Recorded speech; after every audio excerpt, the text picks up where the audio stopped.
ঢাকার যানজট নিরসনে গেম চেঞ্জার হিসেবে ঘোষিত পাতাল মেট্রো রেল প্রকল্প এখন স্থবির হয়ে পড়ছে। ২০২৩ সালের ফেব্রুয়ারিতে রূপগঞ্জের ডিপো নির্মাণের মাধ্যমে আনুষ্ঠানিকভাবে কাজ শুরু হলেও ১ বছরের বেশি সময়েও প্রকল্পে দেখা যায়নি উল্লেখযোগ্য অগ্রগতি। নির্মাণ কাজ বাস্তবায়নের দায়িত্বে থাকা Dhaka mass transit company limited DMTCL এখনও সব কাজের চুক্তি সম্পন্ন করতে পারেনি। আগের সরকারের কিছু চুক্তি নিয়ে বর্তমান অন্তর্বর্তী সরকারের সংশয় ও সিদ্ধান্তহীনতায় থমকে আছে প্রকল্প। সরকার বলছে প্রকল্পের ব্যয় কমাতে হবে, কিন্তু কিভাবে এই ব্যয় হ্রাস করা হবে তা নিয়ে এখনো কোনো পরিষ্কার পরিকল্পনা বা দিক নির্দেশনা নেই। বিশেষজ্ঞরা বলছেন মুখে ব্যয় কমানোর কথা বললেই হয় না, দরকার বাস্তবায়নযোগ্য রূপরেখা। তা না হলে সময় বাড়ার সঙ্গে ব্যয়ও আরও বেড়ে যাবে। DMTCL এর সাম্প্রতিক সভার কার্যবিবরণীতে বলা হয়েছে, ঠিকাদাররা নির্ধারিত ব্যয়ের চেয়ে বেশি অর্থ দাবি করছে।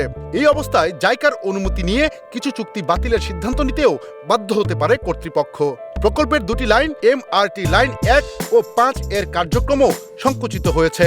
২০২৬ সালে লাইন ১ এবং ২০২৮ সালে লাইন ৫ শেষ হওয়ার কথা থাকলেও বাস্তবে সেই সময়সীমা আরও পিছিয়ে যাচ্ছে। DMTCL এর ব্যবস্থাপনা পরিচালক ফারুক আহমেদ জানান, আগের সময়সূচি বাস্তবসম্মত ছিল না। মেট্রো নির্ধারণে সাধারণত ৬ থেকে ৭ বছর সময় লাগে।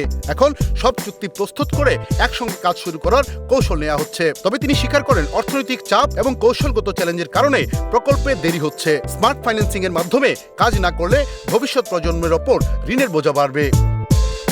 বুয়েট অধ্যাপক মোহাম্মদ হাদিউজ্জামান বলেছেন, ব্যয় বেশি এটা বলা সহজ, কিন্তু কমানোর রূপরেখা ছাড়া তা শুধু কথার কথা। নতুন বিনিয়োগকারী ও নকশা পরিবর্তনের প্রকল্প বাস্তবায়নে অন্তত আরও ১০ বছর পিছিয়ে যাবে।